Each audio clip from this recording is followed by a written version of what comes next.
Hey everybody, welcome to Wisconsin Wonder Garden. I just wanted to highlight this Columbine that we have growing out front real quick because of the sheer size of this thing this year. As you can see, it's bigger than my hand. These petals are about 5 inches long, just massive, and it's doing so well this year. It's just a gorgeous plant that I wanted to make a real quick video of and put on the channel here for you guys to enjoy. The flowers range from a blush pink to like a violet color right here on these ones. You see you got that purplish tint to it. And those are also just gorgeous, beautiful flowers. And this thing is almost 4 feet tall. Just giant, and it's beautiful. I love it. So stunning, so healthy right now. If you guys are growing Columbine and want to make sure that it's going to last for many years, you want to cut it back in the fall before the winter season.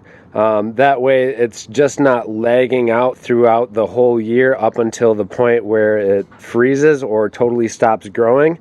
Cut it back, and that way you're going to ensure that this plant can survive and live for many years. Otherwise, if you just let them go year after year, a lot of the times they'll just stop growing after a few years because they just simply run out of energy. Plants don't last forever, so that's why yearly maintenance is important with stuff like this. But again guys, I just hope you enjoy this plant. It's gorgeous, so beautiful, just giant petals here. I don't know exactly what cultivar this is, so if you guys think you might know, just let me know in the comment section below. I couldn't find any with giant leaves like this.